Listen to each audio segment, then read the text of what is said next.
Welcome to the Speak with People podcast. My name is Jason Raitz. I'll be your host, and this podcast exists to help you improve your communication skills. Whether you communicate one-on-one, to a team, from a stage, or from behind a screen, we know that when we improve our communication skills as leaders, it exponentially changes everything. It improves our relationships, it improves our leadership skills, and it improves our business skills. So let's get ready to dive into this next episode.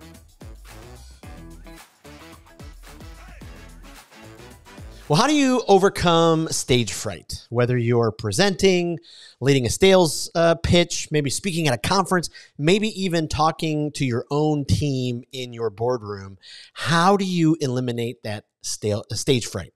Whether you're a seasoned speaker, whether you're just kind of starting out in communicating, sometimes the fear can grip you so hard you don't quite know what to do with it. Well, today on our Speak with People podcast, we're joined by Alex Holzer. He is an expert in speaking and voice coaching and communication, and he's going to share some valuable insights on how not only to eliminate stage fright, but use it for a place of strength. So I have loved following him on LinkedIn. It's been absolutely great as I've been following his posts, and I've learned so much, and he's taught me so much from afar, and I can't wait. And I have not, I just really messed that up. I'll do that part over. Sorry, Alex. And I'm so excited that he is on the Speak with People podcast today. Alex, welcome to the podcast. G'day there, Jason. Thanks for having me on. Happy to be here. Absolutely. Well, and I'm in Tampa, Florida right now, and you are all the way down in a little bit far away from here. A little bit far away. Melbourne, Australia. We are down here, just a couple of thousand miles away. Just that. In December, how is the weather this time of the year? Stunning. This is our summer vacation right now. We are peak season of the holidays right now. So everybody's off. Everything is going, Happens to be a cold week at the moment, but typically it should be about 95 degrees. Holy cow. Wow. That sounds amazing. We got to hop in. We've got lots of important stuff to get to, but I am curious. Is it what they say, some of the stories we read about Australia, that there really are spiders and snakes and some creatures that really can do some harm if you get into the right places? Not if you're living in the city. Okay. Living in Melbourne's a big city, but, this time of year we travel and we're going around on vacation to the countryside. So you can come across some interesting things. Yeah.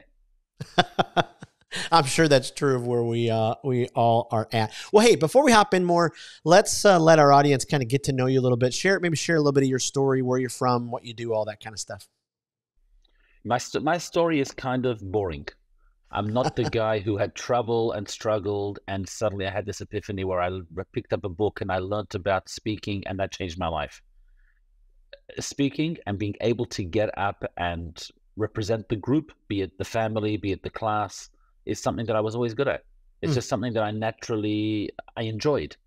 I would sit in class or at a school assembly and watch the principal speaking, and I'd be listening and analyzing what he said, and I enjoyed it. I'm not saying I was the goody-goody in class, but the presentation, the skills involved in giving it over and engaging the audience, it's something that I always connected to. So even as a young boy, wherever I can think back to, the speaking part of things was something that I naturally gravitated to and I enjoyed. But something that we were talking about beforehand off air, it was always just another side of me. Everybody's got a certain personality trait. Someone's got a good sense of humor. Someone's more athletic, but you go about your life and you do your work. And these things are just on the peripheral, and sometime or other, they'll come up and they'll be interesting in your life. But this was always growing. I was speaking at more community events. I was speaking at things within my network. And people got to know that is a real strength of mine. And when they needed help, people would come to me and say, look, I've got to speak at an awards evening. I've got to speak at this sort of function. I've got to speak at my daughter's wedding. And you have time that we can sit down and go through it and work it through. I've got an issue with my teenage child who's lacking confidence, and I want them to be able to get up and present. And so eventually, when I was kind of between jobs and I had a bit of a personal moment in life when I had to change my work schedule, I said, I've got to have something that can travel around with me and I'm not locked into a location. Especially today in an online world, I can work from anywhere. I said, hold on a second, I'm doing this all the time. Why don't we formulate a course? Why don't we formulate some content and make this into its own business. So that's just been a recent change the last couple of years, actually making this a full-time gig. But it's really been the story of my life. It's really as I'm really working in a field that I'm passionate about. Oh, I love that. I love that. Let me ask you your opinion, because I'll typically, if it comes up and you kind of set this up nicely, I'll ask other guests this. You know, when it comes to students in school, you know, obviously they're taught, you know, some public speaking, you know, some upfront communication skills, but it's so little compared to, you know, so many other things. Why do you think that is? And then, you know, maybe, you know, a thought to parents about how important it is to get, just like what you talked about, you know, some skills to their kids for that speaking, that confidence, that communication. It's very interesting. I did a program about 6 months ago in a school. They're what we call Year 10, 10th grade by you. They were, as part of their English assignment that they had to put together, one section was public speaking. Now, the teacher had put together a 3-page brief on the sorts of topics they could speak about, and he gave them an overview of what their speech should include. And it was a whole structure with an introduction and a hook and the points and the content, the whole business. And then he got me to come in as the outside expert for one double session per week to actually go through it with the boys. And I'm looking at this thinking exactly what you're thinking. Here you've got a highly qualified English teacher who's very successful. The kids are doing well in the class, and he's given them a great structure for a speech. But you know what? It's not his strength.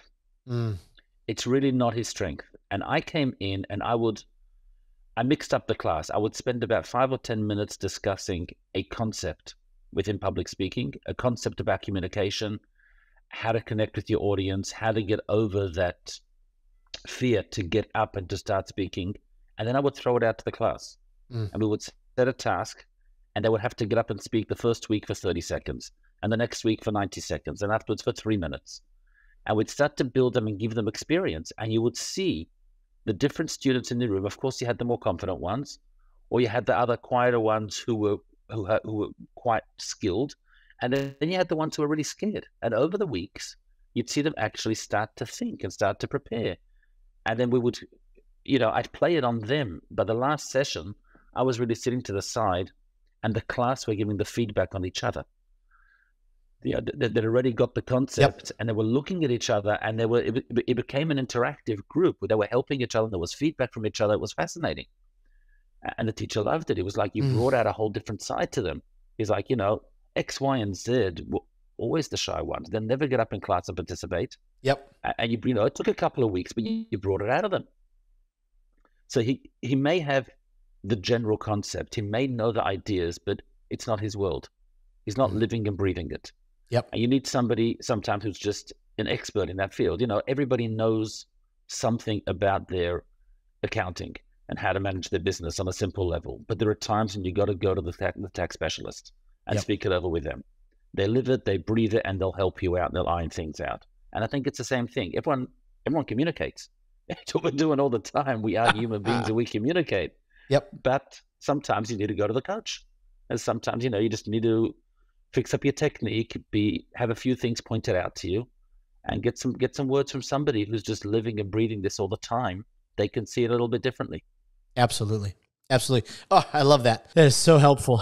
You know, you think about speaking, and, you know, many leaders struggle with a little bit of stage fright. You know, a lot of them struggle with, and they think sometimes, well, you know, there's only a certain kind of people who can get up front, and they're never afraid. Stage fright never gets them. And that's just not the case. Like, it hits everybody. You know, what is there something in your story that kind of, you know, led you to become a coach and to help other people kind of get through these type of struggles? I think I've had a lot of success, I think, with a lot of those young high school students. I've worked within schools in various roles over many years. And, you know, I've often worked with struggling students.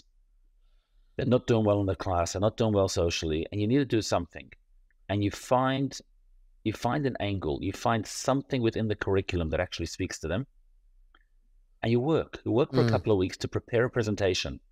When that kid can get up as a 12-year-old or a 14-year-old and present to a group of their peers who really, within the academic world, are not really respecting that student. Because that's a student who doesn't sit in class, it's a student who disrupts, it's a student who's got learning difficulties, whatever it might be. But that student has taken something that they know and worked on it and been able to present for 15 minutes to their class. The looks on people's faces is astounding. But it's not just them, it's that kid walks out of there. And there's a teacher who will take a video of it or photos and email it to the parent, and the feedback you get back afterwards, what that's done for this person. It's shown me the power that if somebody can actually get their message across, it transforms them as a person totally. So if you can, what's worked with these people is that there's something that speaks to them. There's something that they connect with, and there's something that perhaps they have some extra knowledge about from whatever it is. It's their world of trivia that they're into that's suddenly connected with the curriculum in the way we were able to exploit that connection. So I find the same thing with people. That's what Gain Your Voice is all about. Gain Your Voice is your voice. It's not about me telling you what I think and how you should do it. It's about your voice. And if you are somebody who has a unique interest that you're able to bring to the world, you have a unique experience, you have a unique story, you should be able to get up and say that story. I'm not saying that everybody's going to suddenly conquer stage fright, that they can get up at every meeting, at every event and talk about random topics. That's not what you need to do. We don't need to hear random stuff. We want to hear the relevant people say what they need to say, but do it well. Yeah. And be able to share their story well. If somebody is the developer of a product and they're going to get up at a conference, and of course you're going to have the salespeople talking about it, but you want to get the behind the scenes and get the person who came up with the structure, with the mechanics, with the whole concept. Now that's, for lack of a better word, a bit of a nerd or a geek who's been working this out behind the scenes. But we want to get him up on stage and share that with the world. They should get some insight to it. That person should have the tools to be able to share it because it's their story and their journey. And it's a pity for the world not to hear that. So Gain Your Voice is about giving people the confidence and the skills to be able to share their story. You gain your voice. If your voice is within this field, then you should feel happy and confident giving your message across within that field. It's really focused on my client, not really focused on me at all. Yeah, absolutely. Well, Donald Miller in StoryBrand, he wrote a little bit about, not making yourself the hero of the story. And so you are just that. You're the guide. And I love that you're helping so many of your clients and the leaders that you coach gain their voice. And I love that name because we all have something to say. And it's fascinating in 2023, almost 24. I mean, every single human being has a platform now. I mean, you couldn't have said that, Tim. You could have 10, but 20 years ago, you couldn't have 30 years ago. And now everybody has a chance to build their own platform online. You're able to do that, wherever you're at. And so, people who struggle with gaining their voice or stage fright or whatever roadblocks gets in their way, what do you think are some of the common misconceptions that stop them from wanting to move forward? What are some of those things that just people are like, these roadblocks are too large in order for me to be able to do that? I think people feel that they have to be quote unquote professional. They think that it has to be perfect. They think that their vocabulary has to be amazing. I think if there's one thing we can learn from American politics, you had the Bill Clintons and the Barack Obamas who were fascinating orators. I mean, even us on the other end of the world who are not really involved in your politics, we loved listening to their speeches. They were fascinating people to listen to. And then you got a guy like Trump turn up.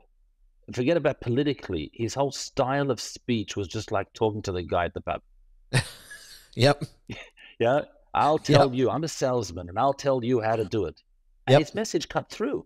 Agree with him or disagree with him, his message cut through. And you're coming from an Obama who's such a stunning orator. He's just someone who's just, it's silk. It's a pleasure to listen to.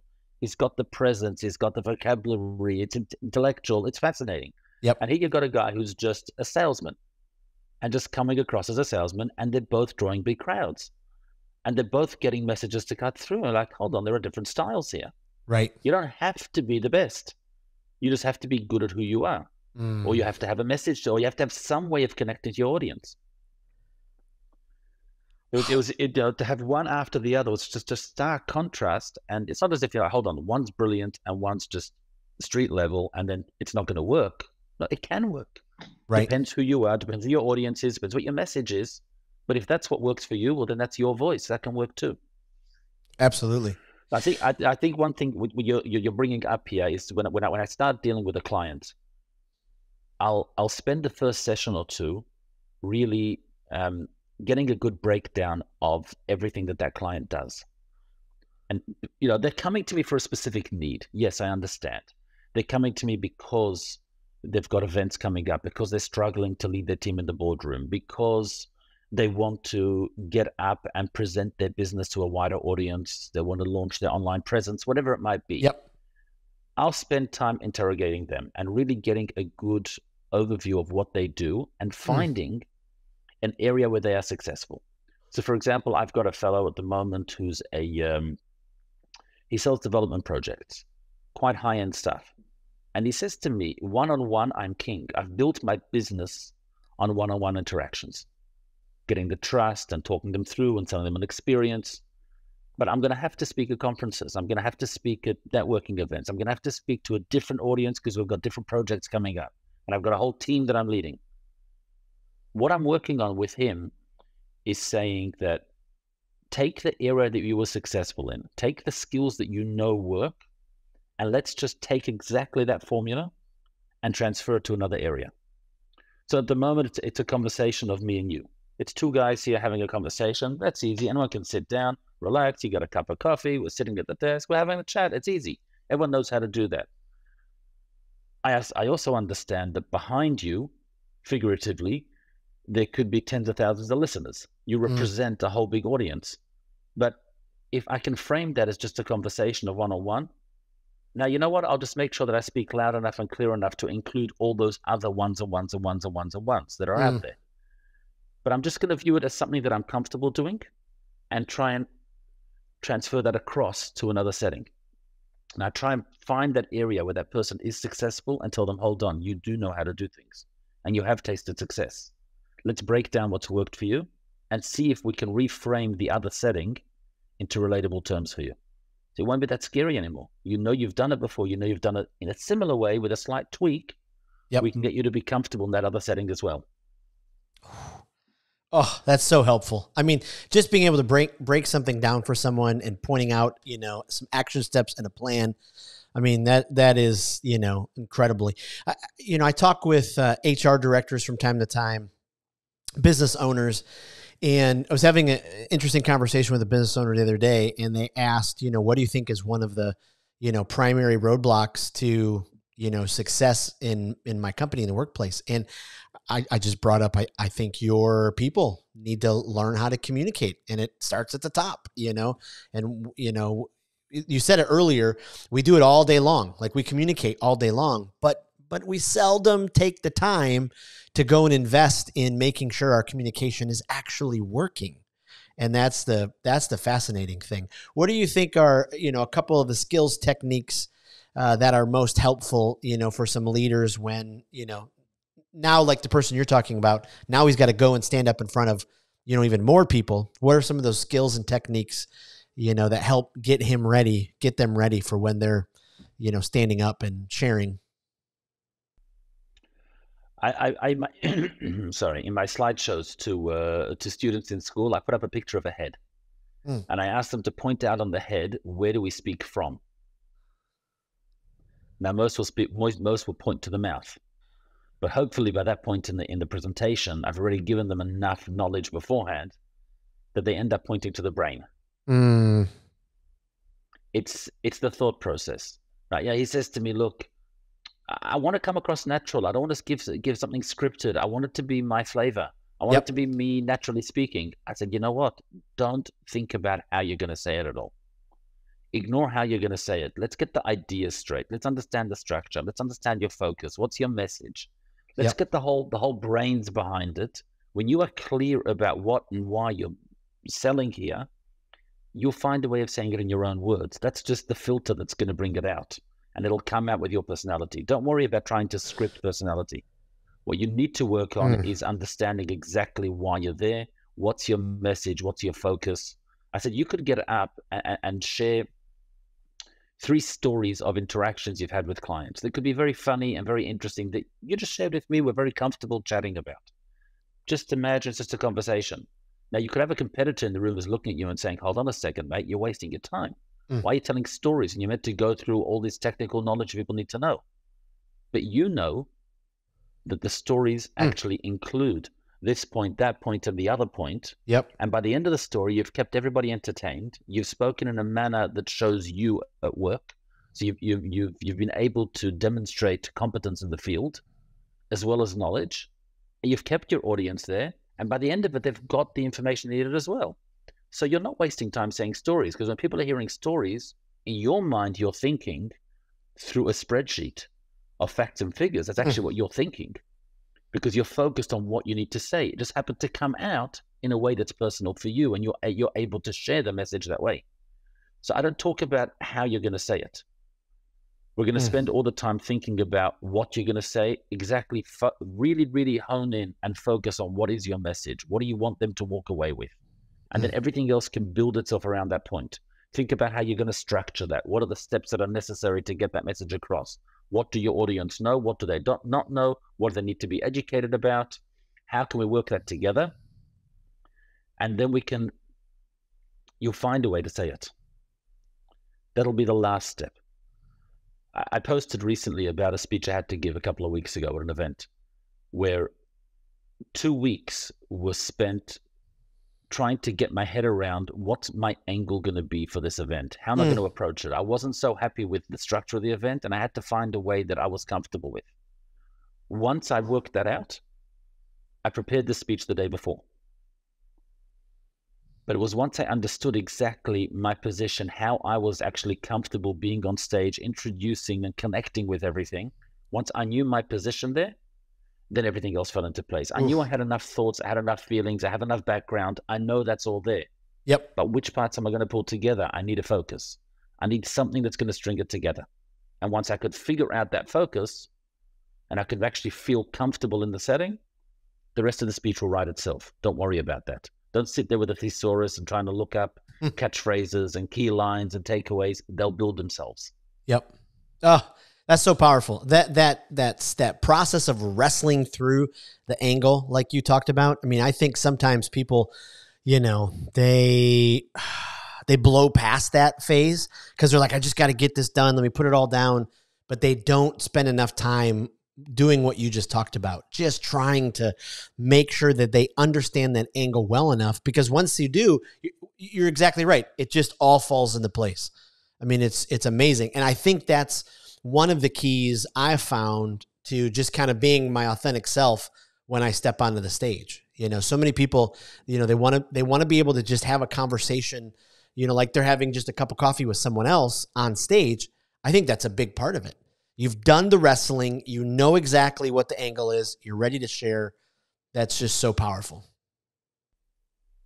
That is my dream, that people should experience it like you're just having a cup of coffee with your friend at the cafe. I want them to feel that. That's exactly what I want them to feel. I love that. Not because you're not taking it seriously, but because you're prepared. Yes. And because you understand the setting. Yep. Preparation is just key. I mean, it's amazing what preparation will do for you, when it comes time to going to deliver. Absolutely. It's all in the background. I love that. Now, what about those moments where you didn't have time to prepare? So you're sitting in a meeting, your boss calls on you and says, hey, I need you to give us an update. And you stand up, your knees are already wobbling. There's some beads of sweat coming down your forehead. You take a big, deep breath, and now you go to communicate. Any tips, wisdom, for that folks, when they're in that situation? Yeah. So my approach really works on 3 principles that I kind of touched on beforehand, but I didn't really lay them out for you. I talk about the why, the what, and the how. And just to elaborate a little bit, the why is, why are you the one speaking today? You got a room full of people. Why are you the one speaking? And really, that's really the little voice in your head when you get up and it says, why are you getting up on stage? Why you? Look at everybody else out there. Look at all those more accomplished people. Look at those more successful, more beautiful people with nicer voices. I mean, like, why Yep. you? That's the voice that's really pushing you down. Yep. So I say to that, there is only one justified form of stage fright, and that is when you can't answer the why. Ooh. If you don't know why you are the person up there, well, then you know what? Stage fright is actually justified, and maybe you should sit down. Ooh. But if you can say to everybody, no, I am the person here, and I'm not normally the public face of the company, but I am that person who developed this product. And there is some genius behind it that people don't appreciate. Yep. And I'm going to get up here and explain it to people. There are investors here. There are salespeople here who need to understand how it works. There are technical people. There are engineers in the room. They need my knowledge. So maybe I'm not the greatest communicator, but I've got something to say here. So that person can get up and share their message because, yes, I know why I'm here. And that's the most important piece. Yep. The second piece is the what. What exactly is your content? What is your message? What are you here to share? So I am here to share the mechanics of this specific gadget that we've produced. But I'm not even talking about the sales side of it. I'm specifically talking about the mechanics of it because that's my field. And I'm going to talk about how it differs from others and how I solved problems and made a new breakthrough in this industry. Yep. So I've got my message. And this is, again, when I can focus on my message, I don't really have to worry about people's reactions and people's faces and what they're thinking and what's going on because I've got a job. I'm focused on a job. I'm very, very targeted in my approach here. And the final one is the how. And the how is your method. Are you going to use humor? You're going to use stories, how you're going to engage the crowd. It's all important, but it's really, as I like to say, the packaging on the gift. You can have beautiful packaging, but if there's no real gift inside, then the two don't match up. You know, too many times I think we've heard people get up and speak somewhere. There might be a best man at a wedding or something, and they've downloaded the latest jokes and they've downloaded all the catchy lines, and they really haven't had what to say. Yep. You know, it sort of falls flat. So I work the other way around. Really know why you are the person for the job. Really know what your message is, and the how will fit itself together. If you find the joke, it was a great joke, but hold on a second. Does it speak to me? Not really. Okay, maybe that does. Hold on, there is a connection I've got with it. Now it weaves itself into my speech. And I really want everything to be streamlined. I want everything to work towards one focus and one goal. So if I'm really clear about why it's me, what it is that I'm saying, then the how will 90% of the time actually write itself. Yep. Yep. So and just coming back to your question. Yeah. Sorry, just No, it's great. Go ahead. Go ahead. Finish that thought.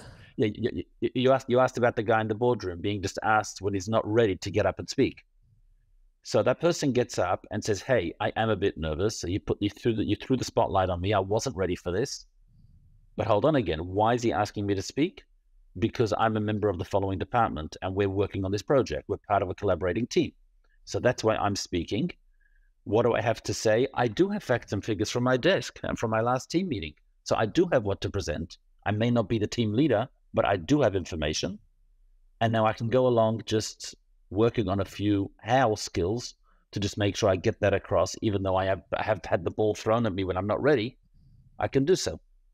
And it's the same thing for a teacher who's thrown into a new class. Yep. Principal calls them up. We had 3 people call in sick today. We're going to have to mess around with the schedules to cover classes. Oh, I hate that class. Or I'm not prepared for that class. So I don't even know that topic.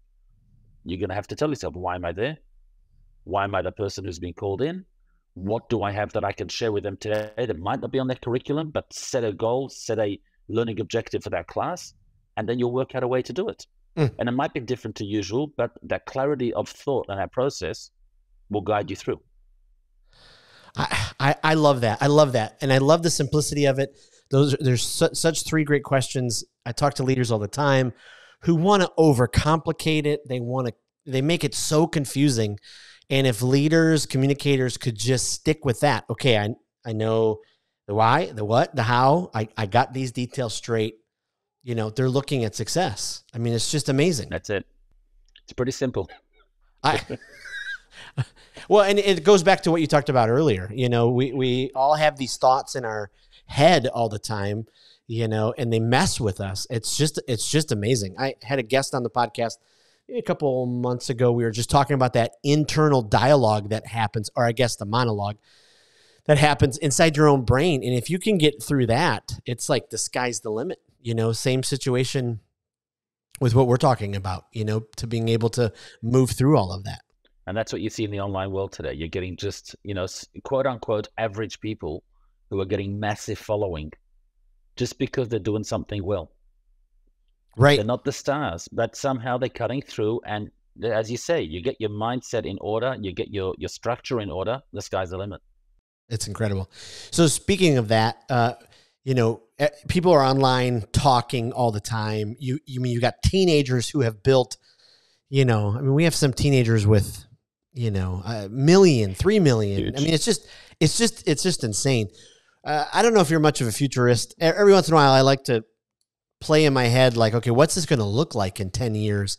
Any thoughts, that have been rolling around, or, in some of the study and research you've done on what these platforms will look like in 10 years? Do you think, it'll just kind of keep going to the right? People will just keep growing and expanding their online influences and communicating online? Or do you think it will ever get to a place where people just get tired of it and it will go away? I don't know. I'm not really into that game. I'm sort of a late follower when it comes to different platforms. But I think that people eventually manage to boil things down to what's really going on. There's a lot of hype in the beginning. Things grow. Things are, everyone follows the trends, and eventually people. If you follow any of the big marketing people online, they'll talk to you about how to post on various platforms and how often, and the algorithm hacks and all the different tips and tricks. And eventually, if you listen to them all, they're all going to say, listen, there's a different sort of dialogue on every platform. Understand the types of people, understand the way they communicate, and talk that language. It's not a matter of how flashy and how colorful and which hashtags and whatever else you're going to use. It's a matter of understanding that LinkedIn is professionals. They're looking for something that's going to help them within their business. Yep. Now, you might use a bit of jazz in it. You might use selfies. You might use a little bit of Instagram to make your profile stand out. But it's not Instagram. It's not what people want. They want something very different. Understand the language of every platform. And that's so, good. Platforms and different technology may come out in all sorts of ways. But at the end of the day, it's still people connecting with people. You got to understand, what is that setting? Is that a business setting? Is that a social setting? Is that two people sitting in the stands watching a baseball game? Is it the way they talk? What is it trying to replicate? Anything. I think this is very important in the world of AI, because anything online, anything that's automated, is there just to automate a process that you are doing yourself. So instead of you doing it once, you can now mass produce it for lots of people. Or instead of me actually thinking about how to do it, I can get a robot or a program to analyze what I do and replicate for me and automate that process for me. But it's always coming back to you. It's always coming back to something that you should be doing. So if you understand that, you can have control of the game. That's so good. That's so good. Alex, you've given us I took a page of notes here. Such great wisdom. I can't wait to get this aired and get the show notes out. Before I let you go, just a couple of rapid fire questions. Let our audience kind of keep getting to know you. We talk a lot about speaking on this podcast. Is there a speaker that, you just, every time you hear them, they just captivate you? I mean, they fill your bucket. You kind of go back to, like you were talking about in the beginning, when you watched the principal or whoever was speaking at those assemblies. Like, is there that speaker for you now? I think I rotate. I'm gonna admit something here, which is not that good. I've become a bit of a YouTube junkie, and I'll go for a walk at night, or I'll go down to the shops. Instead of driving, I'll walk the 5-10 minutes, and I'll put somebody on and listen to them, and my taste can change. It can be somebody in a marketing space, a business thought leaders. It can be about a specific area. It might be something that's more, intellectual, someone who's a specialist in a specific topic that just speaks to me. But I keep moving around. Yeah. And I'm listening to their content. I'm always really analyzing their style. It's really what I'm doing. And sometimes my kids will be like, why do you listen to that guy all the time? And you know what? It's a good question. Yeah. But I like his style. I like the way he takes a question and breaks it down and analyzes it. I'm really not into his world. So I'm not really listening because things necessarily speak to me. I'm really listening to the way people speak. And I just enjoy that. So yeah, I move around. I really do. But I think people should always try and break down how people speak. I think that's very important. I love that. You can learn a lot from that. I love that. I love that.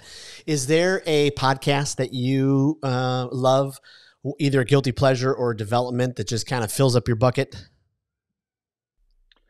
Recently, I've been very into Gary Vee.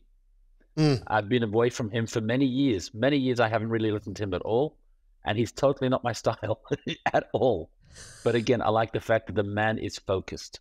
Yes. He'll take anything and he'll always come down to his focus. And he'll break it all down to what his goal is, what his intention is. And that's what I love about him. He's just very, very single-minded. I think that's very important. Are there any YouTubers in Melbourne that you follow? I'm not stuck to Melbourne. Okay. Once the world is online, I'm happy to look at anybody anyway. Absolutely. Absolutely. So last question, if we visit your area of the world, what is the one thing that we just have to make sure we experience? Okay, so right now you got to come, right? 26th of December over here is a public holiday called Boxing Day. Don't ask me why, but that's the name of the day. Boxing Day, we have a big cricket match. Again, you don't know what cricket is, just an English version of baseball. But we have a stadium here that takes over 100,000 people. Wow! And for the Boxing Day match, that is, it's like when you guys have the Super Bowl. That's the Boxing Day match. That is something you got to come for. You come, it's boiling hot. Everybody's in party atmosphere. Everybody's just relaxing and drinking and in the sun all day. The 100,000 people, the roar of that stadium is awesome. I love it. If you want to come down, you got to come down to the Boxing Day test match at the G. That's what you Sounds got to good. come for. Sounds good. I love it. Before I let you go, is there somewhere we should send people to find you online? Like, where's the best place people can get more information about you? My LinkedIn is probably the most engaging place because I post just about every business day. Yep. So there's always something interesting going on over there. There's a lot of interesting information and a lot of behind the scenes, how I dealt with a client or how I'm dealing with a speaking engagement or what the feedback was. And I'm always taking people through the process. Yep. So that's where you really get to understand me. And then other than that, I've got my website. That's GYV, for Gain Your Voice, gyv.com.au. I'm not sure when this episode is going to air because at the moment it's under construction, but hopefully by the time we go live, it'll be up and running. But there'll be a link to that from the LinkedIn as well. Perfect. So there'll be more information. There'll be videos. There'll be courses. There'll be all sorts of stuff there. Perfect. Well, thank you again. This has been a great conversation. Thanks for opening up your vault, sharing with us, your insights and wisdom, and just really appreciate having your voice on the podcast. Wonderful. Thank you so much, Jason. Best of luck. Absolutely. Thanks again. Well, thank you for joining us on another episode of the Speak with People podcast. We hope that you were encouraged. We hope that you were inspired and challenged to improve your communication skills. I want to thank you again for being a part of the Speak with People podcast community. Make sure you don't miss out on being a part of the Speak with People Facebook community group. Just head to Facebook, type in Speak with People, scroll down and join our community because every single day, we're encouraging each other. We're helping each other to improve our communication skills. Thanks again, and we'll see you in the next episode.